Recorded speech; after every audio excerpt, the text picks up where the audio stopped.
Hello students. एक बार पुनः स्वागत है। लास्ट क्लास में हम लोग बात कर रहे थे कि कैसे यूनान को कैसे स्वतंत्रता मिली। ग्रीस ट्रेटी ऑफ कॉन्स्टेंटिनोपल जो 1832 में हुआ था, उसके माध्यम से वो ऑटोमन एम्पायर के गिरफ्त से बाहर आया और उसको फ्रीडम मिला, उसको स्वतंत्र देश का दर्जा मिला। अभी तक हमने देखा कि जो यूरोप में नेशनलिज्म का जो वृद्धि हो रहा है, जो राष्ट्रीयता की बढ़ोतरी हो रही है, उसमें दो बातों का बड़ा योगदान है। एक तो युद्धों का योगदान है ये, और दूसरा जो योगदान है वो है क्रांतियों का। जैसे फ्रांस में राष्ट्रीयता कैसे बढ़ी, तो वो फ्रांस में नेशनलिज्म इसलिए ग्रोथ हुआ कि रिवॉल्यूशन वहाँ पे हुआ। और फ्रांस के बाद जो बाकी देश जैसे जैसे नेपोलियन में उन पर कब्जा करते गया और जैसे जैसे युद्धों का सहारा लिया गया, तैसे वैसे वैसे ये नेशनलिज्म की भावना अन्य देशों में आगे बढ़ी।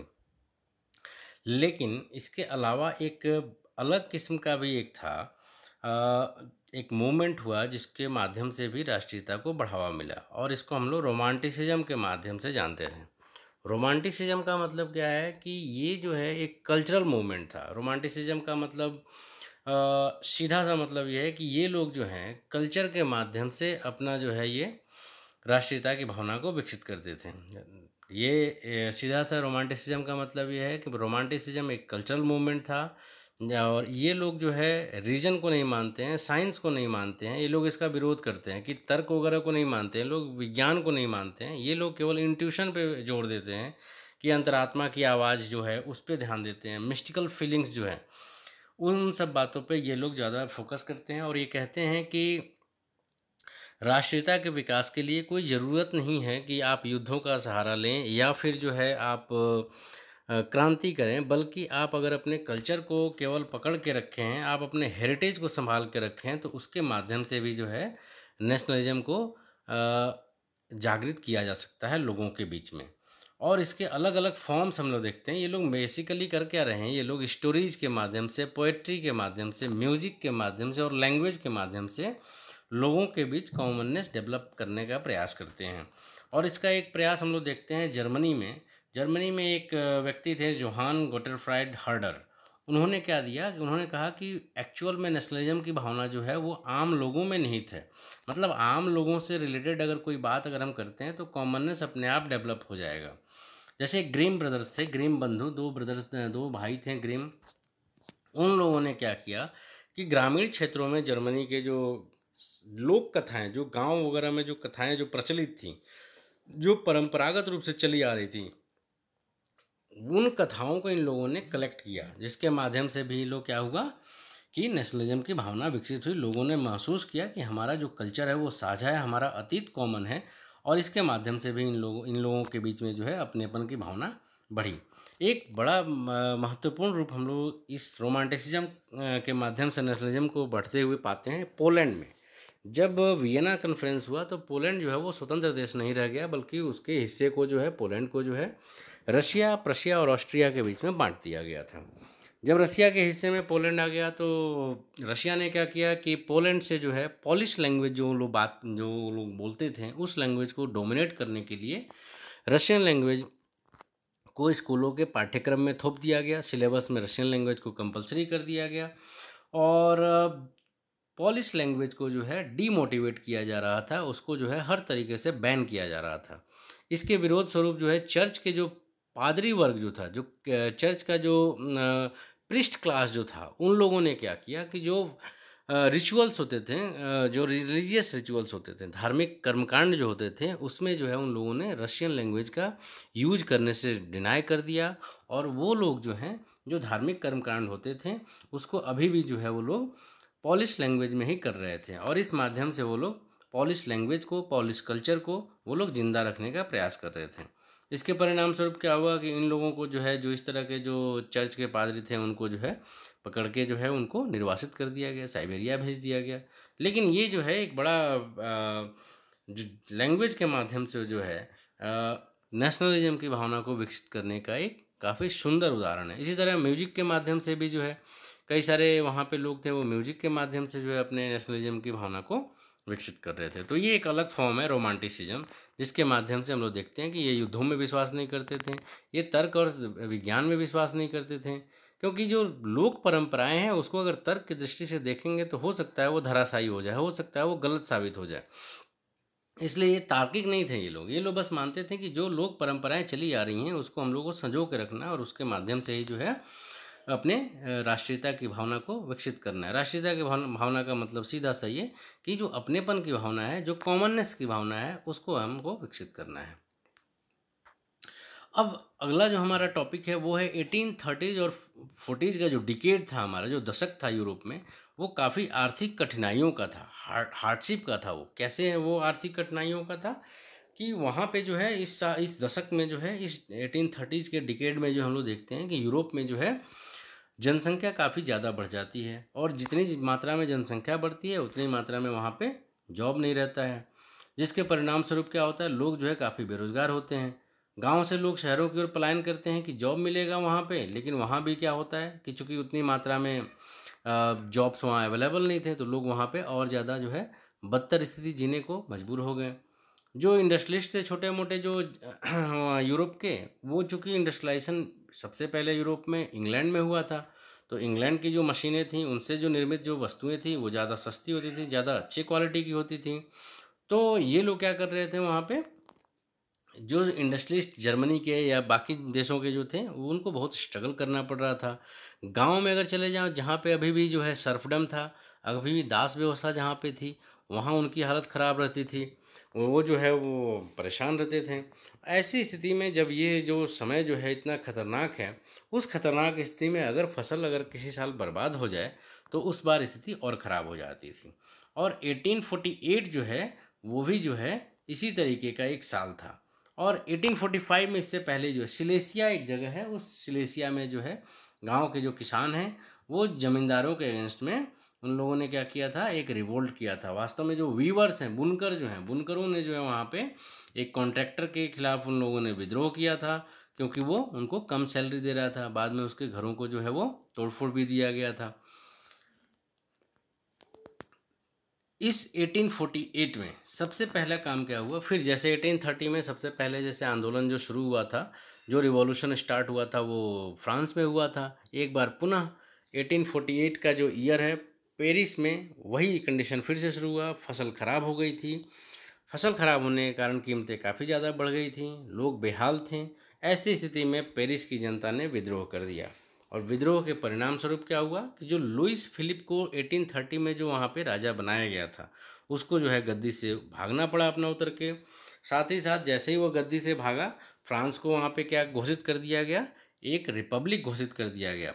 और रिपब्लिक के बारे में हम लोग पहले से जानते हैं। रिपब्लिक का मतलब ये कि जहाँ पे जो जो मेन लीडर होता है, जो मेन पोस्ट होता है, जो टॉप मोस्ट पोस्ट होता है, वहाँ पे जो है खानदानी कोई आदमी नहीं वहाँ पे स्थापित होगा, बल्कि वो पोस्ट जो है लोगों के द्वारा चुना गया होगा। तो 1848 में फाइनली जो है फ्रांस को डेमोक्रेटिक के साथ साथ रिपब्लिक कंट्री भी घोषित कर दिया गया। और 21 ईयर्स से अधिक उम्र के जितने भी मेन लोग थे, जो पुरुष आबादी थी, महिलाओं की बात यहाँ पे नहीं हो रही है, पुरुषों की बात हो रही है, जितने भी 21 ईयर्स एज से ऊपर के पुरुष थे उन सबको जो है वोटिंग राइट्स दे दिया गया, विदाउट कंसिडरिंग देयर प्रॉपर्टी, कि उनके पास कितना पैसा है उससे मतलब नहीं था। पहले हम लोगों को याद है कि फ्रेंच रिवॉल्यूशन में प्रॉपर्टी बेस्ड जो है वोटिंग राइट्स था, लेकिन यहाँ पे क्या किया गया, 1848 के बाद से दो काम किया गया। पहला तो जो लुइस फिलिप था उसको भागना पड़ा। दूसरा काम ये किया गया कि फ्रांस को जो है रिपब्लिक घोषित कर दिया गया। साथ ही साथ जो है वहाँ पे जो फ्रांस में जो है वो जो वोटिंग पैटर्न है, उस वोटिंग पैटर्न को क्या किया गया कि उसको यूनिवर्सल कर दिया गया। लेकिन यूनिवर्सल में एक एक्सेप्शन है कि महिलाओं को अभी भी वोटिंग राइट्स यहाँ पे नहीं दिया गया है।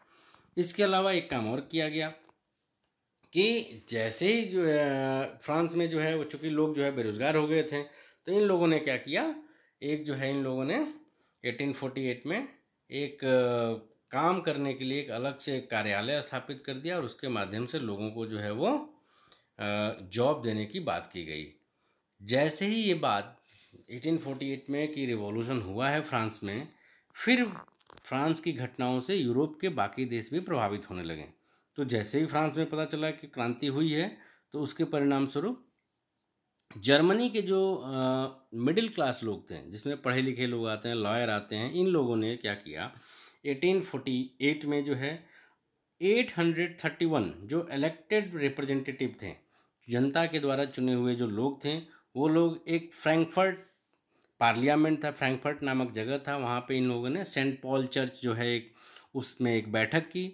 और इस बैठक में इन्होंने डिमांड किया कि अब हमको जो है कॉन्स्टिट्यूशनलिज्म की इन्होंने डिमांड किया कि हमें जो है संविधान के तहत चलना है। अब संविधान की इन लोगों ने मांग किया। और इन्होंने जो उस समय प्रशा का जो राजा था Wilhelm fourth, Frederick Wilhelm fourth, उसको जो है प्रस्ताव दिया कि आप आइए और आने के बाद जो है आप हम हमारा ऑफ़र स्वीकार कीजिए। और जो मोनार्की सिस्टम तो अभी भी रहेगा, लेकिन आपको जो है काम करना पड़ेगा वो संविधान के तहत करना पड़ेगा। मतलब ये कि अब जो है आपको मनमाना नहीं करना पड़ेगा, जबकि वही काम आपको करना है अब जो काम संविधान में लिखे रहेंगे। लेकिन फ्रेडरिक विलियम क्यों चाहेगा कि उसके पावर को कम कर दिया जाए? तो उसने क्या किया, अपने इस ऑफ़र को जो मिडिल क्लास ने ऑफ़र दिया था फ्रैंकफर्ट संसद में कि अब जो है संविधान के माध्यम से हम लोगों को अपना जो है देश चलाना है, उसको रिजेक्ट कर दिया उसने। और साथ ही साथ जो है उसने आर्मी को बुला लिया और जंकर्स को भी बुला लिया। जंकर्स जो हैं जर्मनी के जो बड़े बड़े लैंड लॉर्ड्स होते थे, बड़े बड़े जो ज़मींदार होते थे, उनको हम लोग जंकर्स कहते हैं। तो उन जंकर्स का भी उसने सहायता लिया विलियम फोर्थ ने। और इस तरह के मूवमेंट को उसने रिप्रेस कर दिया। इस आंदोलन को दबाने में बाकी जो देश थे जहाँ मोनार्की सिस्टम लागू था, वहाँ की आर्मी का भी सहायता लिया गया था। और चूंकि इन लोगों ने किसानों का कोई मुद्दा उठाया नहीं था, तो किसानों ने भी इस मामले में इनका सहयोग नहीं दिया। तो इस प्रकार जो है ये लिबरल जो मूवमेंट था, जो उदारवादी आंदोलन था जर्मनी में 1848 में, कि एक संविधानवाद की स्थापना की जाए, कॉन्स्टिट्यूशनलिज्म की स्थापना की जाए, वो प्रयास जो है अनसक्सेस हो गया। इसके बाद ये बात समझ में आ गया कि अब जो है प्रशा जो है, अब ये जो इन लोगों ने आंदोलन को दबा तो दिया, लेकिन ये बात इनको समझ में आ गया कि लिबरल जो मूवमेंट है, वो मूवमेंट तब तक शांत नहीं होगा जब तक उनको कुछ कॉन्सेशन नहीं दिया जाए, कुछ उनको अधिकार नहीं दिया जाए। तो इसके बाद थोड़ा सा नेशनलिज्म की प्रवृत्ति में चेंज आ गया। इन लोगों ने क्या किया, जैसे ही 1848 का रिवॉल्यूशन विफल हुआ मिडिल क्लास का, जर्मनी का एक जो प्राइम मिनिस्टर था, जिसके बाद में जो प्राइम मिनिस्टर बना, ऑटोमन बिस्मार्क, उस ऑटोमन बिस्मार्क ने जो है जर्मनी के यूनिफिकेशन का बागडोर अपने हाथ में ले लिया। वास्तव में उस समय वो प्रशा था, प्रशा का जो है वो प्राइम मिनिस्टर था। और उसने क्या किया कि उसने वो ये समझ गया कि जब तक हम लोग लड़ाई नहीं करेंगे तब तक, चूँकि जर्मनी में भी क्या था, जर्मनी जो है उस समय अगर शुरुआत में देखें तो 300 से अधिक छोटे छोटे क्षेत्रों में जर्मनी बटा हुआ था। नेपोलियन आया, नेपोलियन आने के बाद से क्या किया कि उन 300 मोर देन 300 जो छोटे छोटे हिस्से थे, उनको जो है यूनाइट करके 39 स्टेट्स का एक कन्फेडरेशन बना दिया। उन 39 स्टेट्स में ही एक स्टेट प्रशा था। उस समय जर्मनी कुछ नाम नहीं था, जर्मनी देश था भी नहीं उस समय। तो ये जो जर्मन क्षेत्र थे, ये जर्मन स्पीकिंग जो एरियाज थे, उनमें एक देश जो है, जो डोमिनेंट स्टेट जो था, वो था प्रशा। और प्रशा का जो प्राइम मिनिस्टर था वो डेन ऑटोमन बिस्मार्क था। और उसने क्या किया, अपने आर्मी को स्ट्रॉन्ग किया सबसे पहले, ब्यूरोक्रेसी जो नौकरशाही व्यवस्था है उसको स्ट्रॉन्ग किया। और उसने ये समझा कि बिना युद्ध किए जो है ये संभव ही नहीं है कि हम जो है यूनाइट हो जाएं, हमारा यूनिफिकेशन हो जाए। और 7 वर्षों के अंदर ही उसने 3 लड़ाइयों में फ्रांस, ऑस्ट्रिया और डेनमार्क को हरा के फाइनली जो है 1871 में जर्मनी का यूनिफिकेशन कर दिया। जर्मनी का यूनिफिकेशन का मतलब क्या, कि प्रशा के अंतर्गत ही, प्रशा के लीडरशिप में जो है बाकी देशों को जो है वो क्या किया गया, बाकी देशों को जो है वो उसमें मिला लिया गया। और इस प्रकार जो है, जो कैजर विलियम फर्स्ट जो है, प्रशा का जो किंग उस समय था, उसी का दरअसल मंत्री था ऑटोमन बिस्मार्क। तो 1871 में फ्रांस को हराने के बाद एक ट्रिटी की गई वर्साय में, और उस ट्रिटी के माध्यम से कैजर विलियम फर्स्ट जो प्रशा का किंग था उस समय, उसको जर्मनी का किंग बनाया गया। और इस प्रकार यूनिफिकेशन ऑफ जर्मनी समाप्त हुआ। तो जब भी क्वेश्चन आएगा कि right the process of unification of Germany, तो आपको बताना है, शुरुआत आपको करना है यहीं से कि जर्मनी यूनिफिकेशन से पहले जो है, या नेपोलियन से पहले जो है, शुरू में जो है वो मोर देन 300 स्टेट्स का एक कन्फेडरेशन था, एक संघ था। और नेपोलियन ने क्या किया, एडमिनिस्ट्रेटिव रिफॉर्म्स के तहत उन 300 क्षेत्रों को मिला के 39 स्टेट्स का एक संघ बना दिया, कन्फेडरेशन बना दिया। बाद में चल के वियना सम्मेलन हुआ था, जिसमें कहा गया था कि नेपोलियन के तहत जो है जो भी काम किए गए उनको सबको समाप्त करना है, लेकिन ये एक्सेप्शन था कि 39 स्टेट्स का जो कन्फेडरेशन बनाया गया था वो जो है वो समाप्त नहीं हुआ। 1848 में फिर उसके बाद बताना है कि 1848 में जो लिबरल्स थे उनके द्वारा मूवमेंट किया गया और विल्हेम फोर्थ को ऑप्शन दिया गया कि आइए और यहाँ कॉन्स्टिट्यूशनलिज्म के तहत अपना शासन कीजिए, पर उसने डिनाई कर दिया। जब उसने डिनाई कर दिया उसके बाद जो है कैजर विलियम फर्स्ट का जो प्राइम मिनिस्टर था ऑटोमन बिस्मार्क, उसने नेतृत्व संभाला यूनिफिकेशन का, और उसने जो है अपने आर्मी और ब्यूरोक्रेसी को स्ट्रॉन्ग किया पहले, और उसके बाद से है 7 साल के अंदर विद इन 7 ईयर्स 3 लड़ाइयों में क्रमशः डेनमार्क, ऑस्ट्रिया और फ्रांस को हराते हुए 1871 में यूनिफिकेशन ऑफ जर्मनी को कंप्लीट किया। और यूनिफिकेशन ऑफ जर्मनी के कंप्लीट होने के परिणाम स्वरूप जो प्रशा का जो किंग था उस समय कैजर विलियम फर्स्ट, उसको जर्मनी का जो मॉडर्न जर्मनी जो बना था उसका जो है किंग बना दिया गया। तो इस प्रकार यूनिफिकेशन ऑफ जर्मनी जो है वो समाप्त होता है। अगले क्लास में हम लोग यूनिफिकेशन ऑफ इटली पढ़ेंगे, इसके बाद ब्रिटेन का भी पढ़ेंगे कि ब्रिटेन का क्या केस है। तो फिर मिलते हैं फिर अगली क्लास में। Thank you.